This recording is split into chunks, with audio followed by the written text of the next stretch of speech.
बिस्मिल्लाहिर्रहमानिर्रहीम। अस्सलाम वालेकुम नादरीन, आप यूट्यूब चैनल देख रहे हैं। मैं इमरान ख़ान हूँ।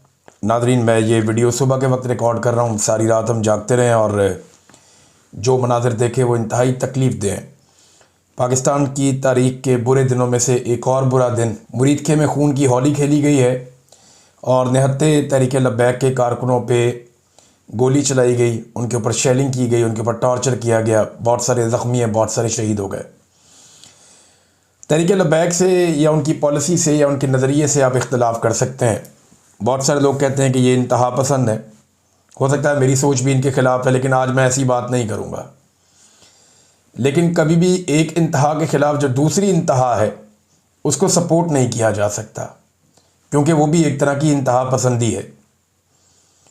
मुल्क में कानून मौजूद है, आइन मौजूद है, रियासत मौजूद है, रियासती इदारे मौजूद हैं, पूरा एक स्ट्रक्चर है जो मौजूद है। ये नहीं होना चाहिए था। बहुत अफसोसनाक है। कुछ हक़ाइक़ जो मैं जानता हूँ वो मैं आपको बताता हूँ, लेकिन पहले जो अभी तक की खबरें वो ये कि बड़ा खौफनाक क्रैकडाउन किया गया सारी रात, ख़ास तौर पे फजर की नमाज के वक्त तहरीक लब्बैक की क़यादत और कारकुनों पे, और उनके ऊपर ना सिर्फ गोलियाँ चलाई गई, बदतरीन शेलिंग की गई। जो उनके कायदीन का मरकज़ी कंटेनर था उसे आग लगा दी गई। मैंने बेशुमार मनाज़िर देखे हैं कि लोग सड़कों के ऊपर पड़े हैं और उनकी जान बचाने के लिए दूसरे लोग कोशिश कर रहे हैं। अभी तक मैंने खुद दर्जनों लोगों को गोलियां लगी हुई वीडियोस देखी हैं। कोई उठा कर ले जा रहे हैं, कोई घसीट कर ले जा रहे हैं, कोई जान बचाने की कोशिश कर रहे हैं, कोई घरों में पड़े हुए हैं, कोई गाड़ियों में पड़े हुए हैं। कोई समझ नहीं आ रही कि ये क्या चल रहा था। इतना जुल्म, और चारों तरफ से इन लोगों को घेरा हुआ। IG पंजाब खुद वहाँ पे मौजूद था। कुछ इतलात के मुताबिक वहाँ पे कुछ वज़रा और मोहसिन नकवी भी गया था और ये खून की होली खेली गई है। अब तक की इतला के मुताबिक जो कुछ हमने देखा या अभी तक जो तहरीक लब्बैक के लोगों ने बताया, वो ये कह रहे हैं कि हाफिज़ साद रिजवी जो लीडर हैं तहरीक लब्बैक के, उन्हें गोलियां लग गई हैं। कुछ लोग कह रहे हैं उनके कंधे में 1 गोली लगी, कुछ लोग कह रहे हैं उन्हें 3 गोलियां लगी। लेकिन ये बात कंफर्म है कि वो अपने कंटेनर पे बेहोश हो गए थे और वहाँ से जो है उन्हें पकड़ के ले गए सिक्योरिटी फोर्सेस के लोग। जबकि उनका भाई जो अनस रिजवी है, छोटा लड़का, वो भाई है उनका, वो भी कहा जा रहा है कि शदीद ज़ख्मी है। जबकि ये भी दावा किया गया कि कुछ कायदीन और कुछ कारकुनान जो हैं वो वहाँ पे भी तहरीक लब्बैक के शहीद हुए हैं। तो हर तरफ लाशें पड़ी हुई थी और ज़ख्मी पड़े हुए थे। बहुत अजीब सूरत हाल थी जो वहाँ से रिपोर्ट हो रही है। मैं क्योंकि ख़ुद वहाँ पे फ़र्स्ट हैंड रिपोर्टिंग नहीं कर रहा और अब रिपोर्टर्स वहाँ पे मौजूद भी नहीं थे जिस तरह गोली चल रही थी। हम अभी इन्हिसार करेंगे तहरीक लब्बैक जो बात कह रही है उसके ऊपर। और तहरीक लब्बैक ये दावा कर रही है गुज़िश्ता 24 घंटों से, बल्कि इससे ज़्यादा टाइम हो गया, कि उनकी लाशें छीन ली जाती हैं, एम्बुलेंसेज में डालकर गायब कर दी जाती हैं। बता ही नहीं रहे कि उनके कितने लोग मारे गए हैं और उनकी लाशें गायब की जा रही हैं, उनके ज़ख्मियों को गायब किया जा रहा है। बल्कि वहाँ पे बख्तरबंद गाड़ियाँ जिस तरह भाग रही थी उसमें ये दावा किया गया कि बहुत सारे लोग इन गाड़ियों के नीचे भी आ गए। ये खौफनाक मनाज़िर हैं। 26 नवंबर के बाद हमने इस तरह के मनाज़िर अब देखे पाकिस्तान में। इससे पहले इस तरह की चीज़ें हमने 26 नवंबर को देखी थी और ये इंतहाई तकलीफ़ दे मनाज़िर हैं जो लगातार दिखाई दे रहे हैं। बहरहाल दोनों भाई जो लीडरान हैं वो दोनों गिरफ़्तार हो गए हैं। सिक्योरिटी फोर्सेस उन्हें उठाकर ले गई हैं और इतला ये दी जा रही है कि दोनों ज़ख्मी भी हैं। अब मैं आपको ये भी बता दूं कि साद रिजवी गुज़िश्ता 24 घंटों से ज़्यादा हो गए हैं लगातार बार बार कह रहा था कि मेरे साथ मुज़ाकरात करो, हम टीम भिजवा देते हैं, उनके साथ मुज़ाकरात करो। बल्कि उन्होंने यहाँ तक कह दिया कि हम 1-1.5 महीने के लिए अपना ये मार्च मुलतवी कर देते हैं, हमें मुज़ाकरात का मौका दिया जाए, हम बाद में दोबारा आ जाएंगे। और यकीन दिलाते हैं कि सिर्फ अपना एक प्रोग्राम करेंगे 1 दिन का, कहीं पर भी हम धरना नहीं देंगे। वो काफ़ी बैकफुट पर चले गए थे, उन्हें थोड़ी सी फेस सेविंग चाहिए थी और मुज़ाकरात के ज़रिए से एहतजाज ख़त्म करना चाह रहे थे। लेकिन तहरीक लब्बैक के लोगों ने मुझे बाकायदा, उनकी क़यादत ने मैसेजेस किए, मेरे पास अभी भी मेरे मोबाइल फ़ोन में वो मैसेजेस मौजूद हैं। उन्होंने बताया कि हमें आगे बढ़ने दिया जाता है, हमें पीछे हटने नहीं दिया जा रहा, हमें धकेल कर लाहौर से निकाल कर यहाँ तक पहुँचाया गया है और हमें घेरा जा रहा है। इस किस्म की बातें उन लोगों ने मेरे साथ की, तहरीक लब्बैक की क़यादत ने। और वो मुझे ये कह रहे थे कि हमें लगता है कि हमें ट्रैप किया गया है और हमारे ऊपर एक बड़ा ऑपरेशन किया जाएगा। फिर जो इस्टेब्लिशमेंट के अंदर सोर्सेज हैं जिन सहाफ़ियों के, उनमें से एक से मेरी बात हुई और उन्होंने मुझे कंफर्म किया कि इमरान साहब मामला ये है कि अब तय कर लिया गया है बड़े हाई लेवल के ऊपर कि इन्हें एलिमिनेट किया जाएगा, यानी इन्हें अब रास्ते से हटाया जाएगा, तहरीक लब्बैक को, इसको हमेशा के लिए क्रश कर दिया जाएगा। ये फैसला किसी लेवल पर किया गया क्योंकि देखें अभी शहबाज शरीफ ने डोनाल्ड ट्रंप के करीब भी जाना है, तो उन्हें यह भी बताना है कि पाकिस्तान में कितनी शदीद मुखालफत हो रही। कुछ लोग ये सवाल उठा रहे हैं जिनमें अरशाद भट्टी साहब भी हैं, कुछ और मेरे दोस्त भी हैं सहाफ़ी, मुझे समझ नहीं आ रही कि वो ये सवाल क्यों उठा रहे हैं कि भाई वो ये कह रहे हैं कि जी अगर फ़लस्तीनी मान गए और अरब मान गए तो आपको क्या तकलीफ़ है, अब अमन मुआहदा हो गया तो आप एहतजाज करने के लिए क्यों निकले। देखिए अभी एहतजाज हुआ है बरतानिया में, इस मुआहदे के बाद 2 लाख लोग निकले हैं। साउथ अफ्रीका में आज एहतजाज हो रहा है, बहुत बड़ी तादाद में लोग वहाँ पर निकल रहे हैं, सिक्योरिटी फोर्सेज उनको प्रोटेक्शन दे रही हैं। डोनाल्ड ट्रंप के अमन मुआहदे के बाद यूरोप के कई ममालिक के अंदर फ़लस्तीनियों के साथ इज़हार यकजहती के लिए और इसराइली पॉलिसी के खिलाफ लोगों ने एहतजाज किया, लेकिन किसी भी दुनिया के एक मुल्क में मुजाहिरीन के ऊपर ऐसे गोली नहीं चली है, इस तरह कत्लो गारतगिरी नहीं हुई जो पाकिस्तान में हुई है। बजाय पाकिस्तान के सहाफ़ी और दानिश्वर ये सवाल पूछें कि जनाब अगर ये लोग पुरअमन तरीके से एक एहतजाज कर रहे हैं एक दिन के लिए और आपने बाकायदा इन्हें इजाज़त दी, रियासत ने बाकायदा इन्हें इजाज़त दी थी, या तो इजाज़त ही ना देते कि भाई आप इंतहा पसंद है, आपको हम आने नहीं देते, तो पहले इन्हें इजाज़त दी, इजाज़त दे के इनको इनके घर के ऊपर अटैक किया, फिर इनको निकाला घर से, फिर इनका लॉन्ग मार्च धकेलते धकेलते बाहर आ गया और मुरीदके में लाके अब ये क्लेम है तहरीक लब्बैक का कि हमें वहाँ पे घेर कर मारा गया और बहुत सारे लोग शहीद हुए हैं। ये मनाज़िर मैंने इससे पहले इतने तकलीफ दे सिर्फ डी चौक में देखे थे, जहाँ पे लाशें गिर रही थी, स्नाइपर से गोलियाँ चलाई जा रही थी, बाकायदा रियासत ने धमकी लगाने के बाद वहाँ पे कत्लेआम किया था, बेशुमार ज़ख्मी अस्पतालों में पड़े थे, लोग चिल्ला रहे थे, रो रहे थे। यहाँ मैंने देखा कि साद रिजवी लोगों को वास्ता भी दे रहे थे, पुलिस को और रेंजर्स को, और आखिरी वक्त तो ऐसा आ गया था कि वो वास्ते दे रहे थे कि अल्लाह का वास्ता, रसूल का वास्ता, तुम्हें तुम्हारी माओ का वास्ता, तुम वापस चले जाओ, तुम पीछे चले जाओ और बातचीत के लिए भेजो किसी को, हमसे बात करो। लेकिन ऐसा लगता है कि रियासत ने तय किया था कि इनको पूरी तरह से क्रश करना है। मुझे अफसोस जो है ना, वो देखें ये लोग बनाए भी तो रियासत ही इनके साथ ताल्लुकात बनाती है ना, इन लोगों को इस्तेमाल करती है। अफसोस मुझे इस बात का है कि निहत्ते मासूम नौजवान कत्ल हो गया। अब कोई अपने घर का वाहिद सहारा होगा, कोई बेटा अपनी फैमिली को संभालता होगा, कोई बाप जो है वो अपने बच्चों के लिए बड़ा सहारा होगा। अब ये जो कत्लेआम हो गया और जो नंबर तहरीक लब्बैक के लोग बता रहे हैं वो इंतहाई खौफनाक है, वो मैं दोहराना भी नहीं चाहता। यानी वो तो जो नंबर बता रहे हैं वो सैकड़ों के अंदर बता रहे हैं कि इतने कारकुन उनके शहीद हो गए, और जो जख्मियों की तादाद बता रहे हैं वो भी बहुत बड़ी तादाद बता रहे हैं तहरीक लब्बैक के लोग। और ये उनके वो अकाउंट्स हैं जो उनके मेन अकाउंट्स हैं, उनकी लीडरशिप के अकाउंट्स हैं, वहां से इस किस्म की खबरें आ रही हैं। साद रिजवी ने गायब होने से पहले, यानी अब उनके बारे में अभी हमें मालूम नहीं है कि उनको कहां पहुंचाया गया है, या जख्मी होने से पहले, बेहोश होने से पहले जब उनको उठाकर ले गए, कंटेनर को आग लगा दी, तो उन्होंने ये भी बताया था कि घरों को भी मसमार किया जा रहा है तहरीक लब्बैक के कारकुनों या रहनुमाओं के। 9 घरों के बारे में उन्होंने कहा कि उन्हें मसमार कर दिया गया है। दुनिया के कई ममालिक में एहतजाज हो रहा है, अमेरिका की अमन डील के बावजूद हो रहा है, तो अगर पाकिस्तान में हो गया तो क्या हो गया। अभी तहरीक लब्बैक एहतजाज कर रही थी, जमात इस्लामी ने भी तो किया, अभी पेशावर में अभी किया, उनके साथ तो ये नहीं हुआ। जमात इस्लामी ने अभी पेशावर में एहतजाज किया, अमन डील के बाद किया, डोनाल्ड ट्रंप की, उन्होंने अपनी बात रखी पाकिस्तान के सामने, हुकूमत के सामने। तो तहरीक लब्बैक को ऐसा लगता है कि एक प्लान के तहत ये रियासत ने शायद सोच लिया था। देखें ये बड़ा अनफॉर्चुनेट है, हम में से पाकिस्तानियों में से जब किसी एक को मार पड़ रही होती है ना, बाकी खुश हो रहे होते हैं। मैं फिर आपको कह रहा हूं कि तहरीक लब्बैक के नजरियात से मुझे शदीद इख्तलाफ रहा बहुत सारी चीज़ों से, तर्ज अमल से, और शायद आइंदा भी रहेगा। लेकिन मैं निहत्ते लोगों पे गोली चलाने का हमायती कभी नहीं हो सकता। रियासत के कुछ उसूल होते हैं, ये तो नहीं होता कि आप एकदम गोली चलाएं और धावा बोल दें, चादर और चार दीवारी का तकद्दुस भी आप पामाल करें। वो अगर आज किसी के साथ हो रहा है तो कल आपके साथ भी होगा। मैंने कई दफ़ा कहा कि बारी बारी सबकी बारी। कल ये कुछ और लोगों के साथ हो रहा था, फिर तहरीक इंसाफ के साथ हुआ, बहुत बुरी तरह हुआ, 3.5 साल से जारी है। जितना जबर तहरीक इंसाफ ने देखा उतना तारीख में किसी ने नहीं देखा। और अब जो ये हुआ तहरीक लब्बैक के साथ, ये भी उस तरह की एक कड़ी है। कल ये किसी और के साथ, फजल रहमान के साथ हो सकता है, ANP के साथ हो सकता है, जमात इस्लामी के साथ हो सकता है।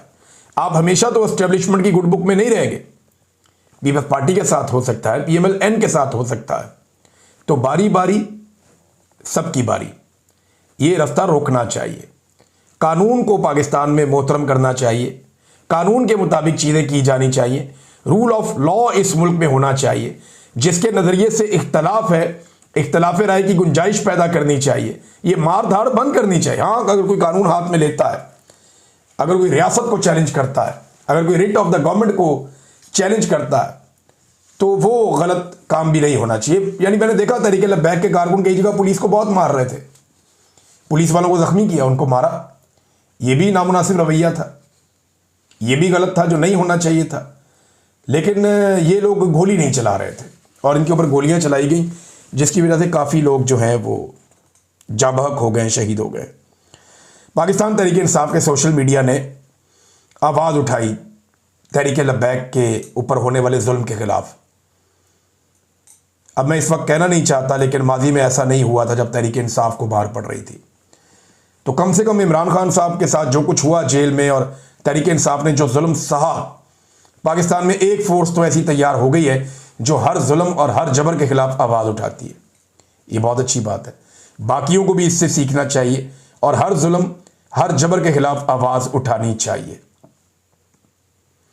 नाज़रीन, अफगानिस्तान की सूरत हाल भी है, लेकिन ये इतनी अफसोसनाक सूरत हाल है तहरीक लब्बैक वाली के, और ख़बरें जो हैं वो इसके सामने बहुत छोटी लग रही हैं। एक बड़ा सानहा है ये, इसको एक सानहे की तौर पे देखा जा सकता है, जो हमने होता हुआ विटनेस किया मुरीदके में, अफसोसनाक और काबिल मज़म्मत। पाकिस्तान और अफगानिस्तान की सूरत हाल पर नाज़रीन, ट्रंप का भी स्टेटमेंट आया। उसने कहा जी मैं जंगबंदी का मास्टर हूँ, तो मैं ये भी करवाऊँगा, मैं ज़रा कहीं और बिजी हूँ, वहाँ से फारिग होता हूँ। वो मिस्र चला गया है डोनाल्ड ट्रंप, और वहाँ पे अब वो जो एक उसका अमन मुआहदा है, उसको फाइनली डोनाल्ड ट्रंप उसको सेलिब्रेट करेगा। और पाकिस्तान ने पहली बार जो एक स्टेटमेंट पाकिस्तान की जानिब से जो जारी हुआ अफगानिस्तान को लेकर, झड़प के बाद जो बॉर्डर पे हमारी अफगानिस्तान के साथ हुई, दोनों के दावे तो अपनी अपनी जगह पे हैं। पाकिस्तान ने कहा कि बहुत नुकसान पहुंचाया अफगानिस्तान का, और ये रिपोर्ट भी हुआ। कुछ जगहों पे पाकिस्तानी फ़ौजी हमें नज़र आ रहे हैं जो अफ़गानिस्तान की सरहद के अंदर दाखिल हुए, वहाँ जाके पाकिस्तान के झंडे लगाए। इक्का दुक्का जगह से हमें ये मनाज़र नज़र आए और बाकायदा वो शो किए गए। और दूसरी तरफ अफ़गान तालिबान हुकूमत जो है, उनके अपने दावे हैं। लेकिन एक बात हमें याद रखनी चाहिए कि हमने बहुत बुरे ताल्लुकात रखे उन लोगों से जो अफ़गान तालिबान से लड़ रहे थे। यानी जिस वक्त अफ़गान तालिबान इक़्तिदार में नहीं थे और अशरफ गनी और करज़ई हुकूमत थी अफ़गानिस्तान में, तो हमने उनसे मुखालफत ली हुई थी इन्हीं तालिबान के लिए। और अब जब इनकी हुकूमत आ गई है तो हमने इनसे मुखालफत लेके उनके साथ मिल गए। यानी हमने अफ़गानिस्तान में हमेशा अपोजिशन में ही रहना है। मैं ये नहीं कह रहा कि पाकिस्तान को क्या होना चाहिए, पाकिस्तान को जमहूरियत के साथ होना चाहिए, डेमोक्रेसी के साथ होना चाहिए, लोगों के मैंडेट का एहतराम होना चाहिए, पाकिस्तान हो, इंडिया हो, अफ़गानिस्तान हो, दुनिया का कोई मुल्क हो। लेकिन मेरा सवाल यह है कि पाकिस्तानी जर्नैलों की पॉलिसी है क्या? ये हमेशा उस तरफ जाके खड़े होते हैं जो अफगानिस्तान में अपोजिशन होती है। और अब जो पाकिस्तान ने अल्फाज इस्तेमाल किए, पहली बार अफगान तालिबान और दहशतगर्द धड़ों को एक ही पैराए में जिक्र किया पाकिस्तान ने। पहली बार तालिबान रजीम का लफ्ज़ इस्तेमाल किया गया। फिर यह भी कहा गया कि हम उम्मीद करते हैं कि एक दिन अफगान अवाम को आज़ादी नसीब होगी और उन पर असल नुमाइंदा हुकूमत हुक्मरानी करेगी। देखिए, इससे पहले जो हुकूमत थी अफगानिस्तान में, करज़ई हुकूमत या अशरफ गनी हुकूमत, हम उसे कठपुतली हुकूमत करार देते थे। तो अफगानिस्तान में तो असल हुकूमत फिर आई ही नहीं अभी तक। क्या वहां पे इलेक्शन हो पाएंगे? क्या पाकिस्तान ऐसे हालात पैदा कर पाएगा अफगानिस्तान में? देखिए, इस वक्त तो पाकिस्तान को हमें अंदर से संभालने की ज़रूरत है। अफगानिस्तान में किसकी हुकूमत है, किसकी नहीं है, वो क्या करते हैं, क्या बेचते हैं, भाई हमारे यहाँ पे मुदाखलत ना करें और हमारे साथ मामला तय करें। वहाँ किसी की भी हुकूमत है, तालिबान की है, काले चोर की है, जिसकी भी है, हमारे साथ मामला तय करें जनाब के हमारा मुल्क, हमारी सरजमीन आपके खिलाफ और आपकी सरजमीन हमारे खिलाफ इस्तेमाल नहीं होगी। मिलकर जो दहशतगर्दी है, टीटीपी है, इसका कोई हल निकाल लेते हैं। जिनसे आपको प्रॉब्लम है हम मदद करते हैं, जिनसे हमें प्रॉब्लम है आप मदद करें। और अपने पाकिस्तान के अंदर अमन व अमान कायम करने की हमें ज़्यादा ज़रूरत है, बजाय इसके कि दूसरों के रिजीम चेंज हम करते रहें। वो मेरे ख्याल में पाकिस्तान के लिए ज़्यादा प्रॉब्लमेटिक हो जाएगा।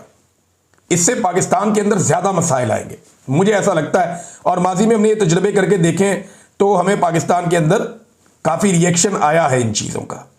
नाज़रीन, गंडापुर के दस्तखतों को लेकर कुंडी साहब जो है, गवर्नर फैसल कुंडी खैबर पख्तूनख्वा के, उन्होंने अजीबोगरीब हरकतें शुरू कर दी। गंडापुर ने एक इस्तीफ़ा दिया था 8 तारीख को, एक दिया 11 तारीख को। पहला वाला उन्होंने कहा जी मिला ही नहीं, एक और भेज दिया 11 को।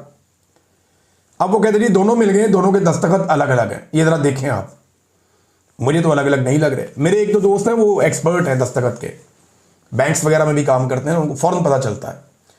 उन्होंने कहा जी कि इसके ऊपर तो हम 10 करोड़ का चेक भी कैश कर दें, दस्तखत बिल्कुल एक जैसे, कोई फ़र्क नहीं है।